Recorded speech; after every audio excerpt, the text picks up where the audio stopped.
Subscribe करें आपके अपने भक्ति चैनल डिवाइन स्टोरीज को और जुड़े रहे आध्यात्म से। शनिवार व्रत कथा। एक समय सभी नवग्रहों सूर्य, चंद्र, मंगल, बुध, बृहस्पति, शुक्र, शनि, राहु और केतु में विवाद छिड़ गया कि इनमें सबसे बड़ा कौन है। सभी आपस में लड़ने लगे और कोई निर्णय न होने पर देवराज इंद्र के पास निर्णय कराने पहुँचे। इंद्र इससे घबरा गए और इस निर्णय को देने में अपनी असमर्थता जताई। परंतु उन्होंने कहा कि इस समय पृथ्वी पर राजा विक्रमादित्य हैं, जो कि अति न्यायप्रिय हैं। वे ही इसका निर्णय कर सकते हैं। सभी ग्रह एक साथ राजा विक्रमादित्य के पास पहुंचे और अपना विवाद बताया। साथ ही निर्णय के लिए कहा। राजा इस समस्या से अति चिंतित हो उठे, क्योंकि वे जानते थे कि जिस किसी को भी छोटा बताया वही कुपित हो उठेगा। तब राजा को एक उपाय सूझा। उन्होंने स्वर्ण, रजत, कांस्य, पीतल, सीसा, रांगा, जस्ता, अभ्रक और लौह से 9 सिंहासन बनवाए और उन्हें इसी क्रम से रख दिए। फिर उन सबसे निवेदन किया कि आप सभी अपने अपने सिंहासन पर स्थान ग्रहण करें। जो अंतिम सिंहासन पर बैठेगा वही सबसे छोटा होगा। इस अनुसार लौह का सिंहासन सबसे बाद में होने के कारण शनिदेव सबसे बाद में बैठे, तो वही सबसे छोटे कहलाए। उन्होंने सोचा कि राजा ने यह जानबूझकर किया है। उन्होंने कुपित होकर राजा से कहा, राजा, तू मुझे नहीं जानता। सूर्य एक राशि में 1 महीना, चंद्रमा 2.25 महीना 2 दिन, मंगल 1.5 महीना, बृहस्पति 13 महीने व बुध और शुक्र 1-1 महीने विचरण करते हैं। परंतु मैं 2.5 से 7.5 साल तक रहता हूँ। बड़े बड़ों का मैंने विनाश किया है। श्री राम की 7.5 आने पर उन्हें वनवास हो गया। रावण की आने पर उसकी लंका को बंदरों की सेना से परास्त होना पड़ा। अब तुम सावधान रहना। ऐसा कहकर कुपित होते हुए शनिदेव वहां से चले गए। अन्य देवता खुशी खुशी चले गए। कुछ समय बाद राजा की 7.5 आई। तब शनि देव घोड़ों के सौदागर बनकर वहां आए। उनके साथ कई बढ़िया घोड़े थे। राजा ने यह समाचार सुन अपने अश्वपाल को अच्छे घोड़े खरीदने की आज्ञा दी। उसने कई अच्छे घोड़े खरीदे व एक सर्वोत्तम घोड़े को राजा को सवारी हेतु दिया। राजा जो ही उस पर बैठा, वह घोड़ा सरपट वन की ओर भागा। भीषण वन में पहुंच वह अंतर्धान हो गया और राजा भूखा प्यासा भटकता रहा। तब एक ग्वाले ने उसे पानी पिलाया। राजा ने प्रसन्न होकर उसे अपनी अंगूठी दी। वह अंगूठी देकर राजा नगर को चल दिया और वहां अपना नाम उज्जैन निवासी विका बताया। वहां एक सेठ की दुकान में उसने जल इत्यादि पिया और कुछ विश्राम भी किया। भाग्यवश उस दिन सेठ की बड़ी बिक्री हुई। सेठ उसे खाना इत्यादि कराने खुश होकर अपने साथ घर ले गया। वहां उसने एक खूंटी पर देखा कि एक हार टंगा है, जिसे खूंटी निगल रही है। थोड़ी देर में पूरा हार गायब था। तब सेठ ने आने पर देखा कि हार गायब है। उसने समझा कि वीका ने ही उसे चुराया है। उसने वीका को कोतवाल के पास पकड़वा दिया।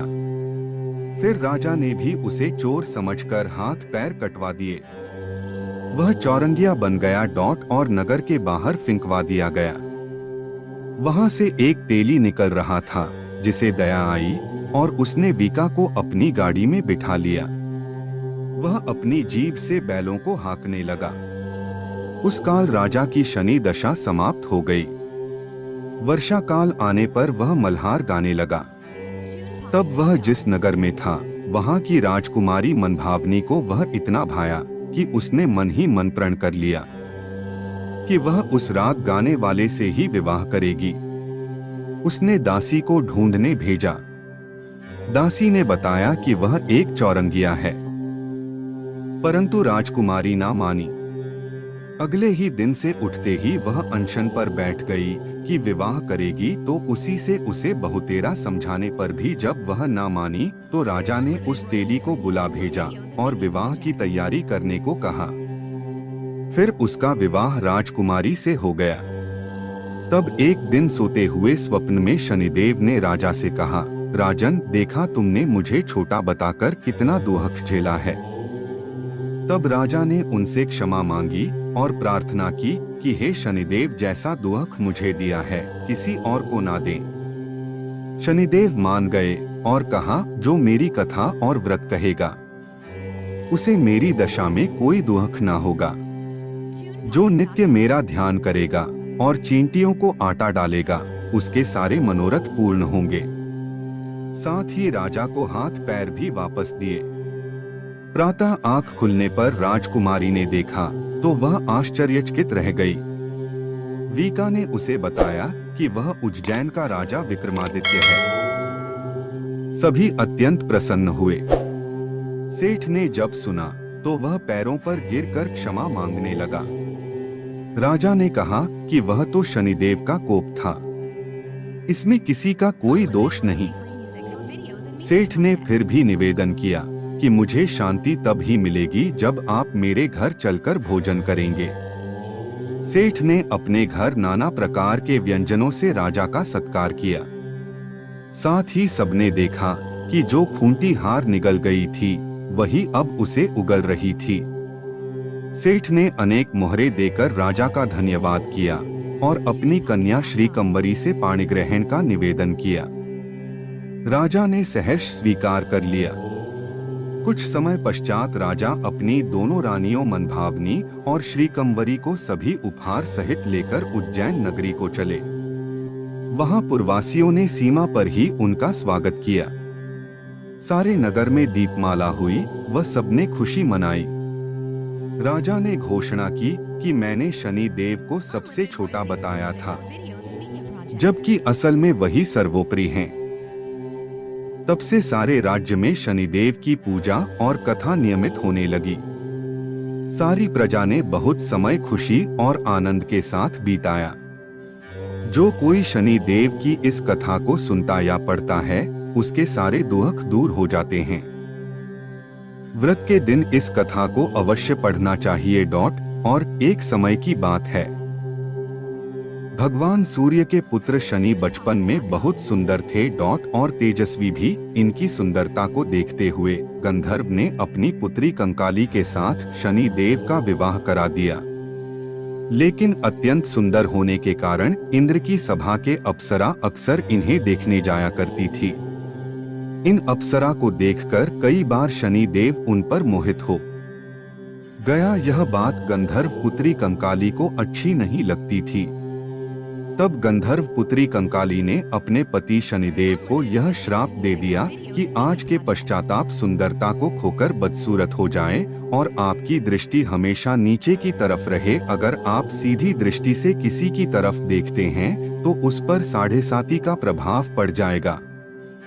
तब शनिदेव भगवान शिव की घोर तपस्या के पश्चात भगवान शिव प्रसन्न हुए और बोले, हे सूर्यपुत्र शनिदेव, वर मांगो। तब शनिदेव बोले, यह सदा शिव शंभु हम पर कृपा करके हमें सृष्टि पर सीधे देखने के लिए वर दीजिए। भगवान शिव बोले, जो व्यक्ति शनिवार के दिन पीपल के नीचे तेल चढ़ेगा उस पर तुम्हारे पढ़ने वाले को दृष्टि शुभ दृष्टि में बदल जाएगी। इसीलिए शनिवार के दिन पीपल के नीचे शनिदेव की पूजा होती है। बोलो शनि देव की जय।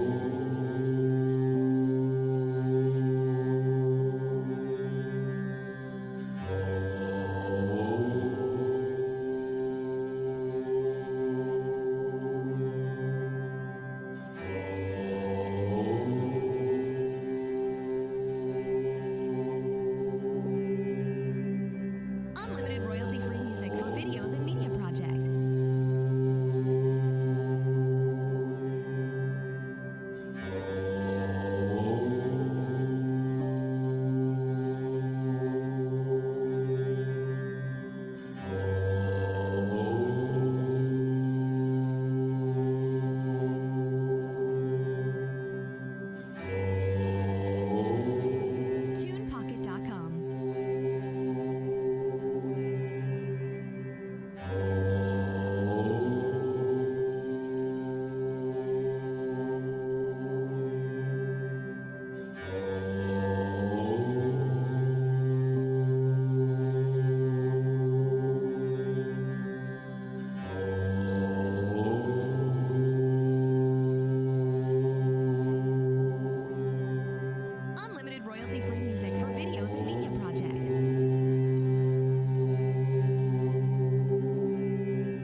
royalty-free music.